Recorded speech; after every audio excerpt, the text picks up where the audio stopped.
तो उसके बाद से इंटेलिजेंस एजेंसीज की ओर से हमें इस प्रकार के भी इनपुट्स आ रहे थे कि क्रॉस बॉर्डर फायरिंग में उसकी आड़ में पाकिस्तान के द्वारा दोबारा से आतंकवादियों को सीमा पार घुसपैठ के लिए भेजा जा सकता है,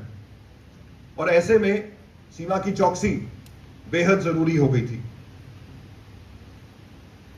अंतर्राष्ट्रीय सीमा पे जो घटनाक्रम हुआ उसके बारे में मैं आपको संक्षिप्त में अवगत कराना चाहूंगा। संगठनों के ऊपर भारत के द्वारा स्ट्राइक्स की जाएंगी, तो स्ट्राइक्स वर इमिनेंट, और स्ट्राइक्स होते ही ये भी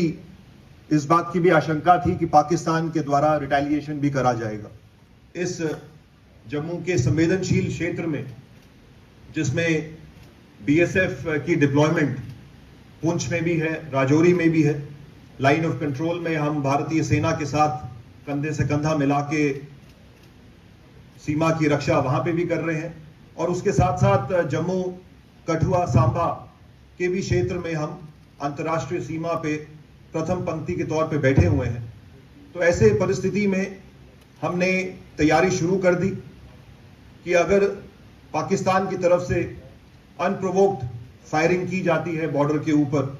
तो बीएसएफ उसका किस प्रकार मुंह तोड़ जवाब देगी। हम सीमा की निगरानी कर रहे थे और हमारे इलेक्ट्रॉनिक सर्वेलेंस इक्विपमेंट से हम सीमा के उस पार भी देख रहे थे। तो ये देखा गया कि पाकिस्तान की सियालकोट डिस्ट्रिक्ट के इलाके में, जो हमारे सांबा के ऑपोजिट लगता है, वहां पे एक बड़े समूह की मूवमेंट वॉच करी गई, और लगातार उस मूवमेंट को हम ट्रैक करते रहे, और वो जो ग्रुप था वो अंतर्राष्ट्रीय सीमा के नजदीक बढ़ता रहा। रात का समय था, वहां का जो इलाका है वो अंड्यूलेटिंग ग्राउंड है, टूटा हुआ ग्राउंड है, उसका आड़ लेके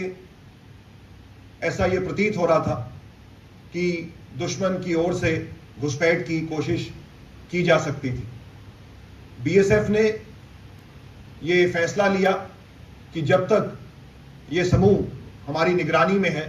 हम उनको अंतर्राष्ट्रीय सीमा को पार ना करने दें, और इसीलिए 8 तारीख की रात को बीएसएफ के द्वारा सांबा क्षेत्र में प्रीएम्प्टिव स्ट्राइक्स लॉन्च करी गई। प्रीएम्प्टिव स्ट्राइक्स को लॉन्च करते ही एक तरफ हमने दुश्मन को सरप्राइज कर दिया, लेकिन उसके कुछ समय बाद पाकिस्तानी पोस्ट से हमारी पोस्टों के ऊपर फायर शुरू हुआ, और उसकी तैयारी हमने पहले से कर रखी थी, और उसी का ये फलस्वरूप रहा कि हम उस क्रॉस बॉर्डर फायरिंग में हमने पाकिस्तान की कई पोस्टों को भारी नुकसान पहुंचाया, और हमारा खुद का कोई भी नुकसान नहीं हुआ। जब ये घटना घटी 22 अप्रैल को, और उसके बाद से हमने बॉर्डर पे जब अपनी निगरानी को और ज्यादा मजबूत किया, तो ये देखने को आया कि पाकिस्तान रेंजर्स, जो कि हमारे काउंटर पार्ट है सीमा के उस पार, उन्होंने अपनी फॉरवर्ड पोस्ट में आना छोड़ दिया था। उन्होंने सीमा के नजदीक आना, अपनी एक्टिविटीज को सस्पेंड कर दिया था, और वो उनकी जो मूवमेंट है वो सारी की सारी उनकी बॉर्डर आउटपोस्ट तक ही सीमित हो गई थी, जो कि सीमा से थोड़ी सी दूरी पे है। लेकिन बीएसएफ की जो डोमिनेशन स्ट्रेटेजी थी वो बहुत एग्रेसिव थी। आप सब जानते हैं कि हमारी सीमा पे सीमा चौकियां हैं, जिनको हम बॉर्डर आउटपोस्ट कहते हैं, जहां पे हमारे जवान दिन रात रह के सीमा की निगरानी करते हैं। लेकिन इसी के साथ साथ सीमा चौकी और अंतर्राष्ट्रीय सीमा के बीच में हमारी विभिन्न पोस्ट्स हैं, फॉरवर्ड पोस्ट्स हैं, जिनके चलते हम अंतर्राष्ट्रीय सीमा का चप्पा चप्पा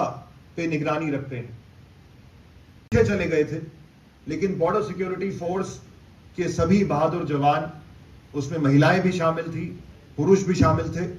वो उन फॉरवर्ड पोस्ट पे डटे रहे, और 7 मई को जब ऑपरेशन सिंदूर को लॉन्च किया गया, उसके बाद से लेके और जो आगे की घटना घटी, जो आप सबकी जानकारी में है, बॉर्डर सिक्योरिटी फोर्स के सभी जवानों ने सीमा के नजदीक डटकर अपने देश की सीमा की रक्षा करी। इसके साथ साथ मैं आपको यह भी अवगत कराना चाहूंगा कि अंतर्राष्ट्रीय सीमा पे जो भारत का वर्चस्व है, जो डोमिनेशन है, उसको बरकरार रखने के लिए हमारी कुछ ऐसी भी पोस्ट हैं जो कि तारबंदी से आगे हैं, जो बॉर्डर सिक्योरिटी फेंस से आगे हैं। हमारे बहादुर जवानों ने इस क्रॉस बॉर्डर फायरिंग के दौरान भी उन पोस्टों को मैन किया, उसमें डटे रहे और दुश्मन का मुंह तोड़ जवाब दिया। और इन पोस्ट्स में हमारी बहादुर महिला कर्मी भी तैनात रही हैं, जो आज इस ऑडिटोरियम में उपस्थित है। और हम चाहेंगे कि इस ब्रीफिंग के बाद मीडिया कर्मियों के साथ उनका इंटरेक्शन हो, आप उनसे खुलकर सवाल जवाब कर सकते हैं।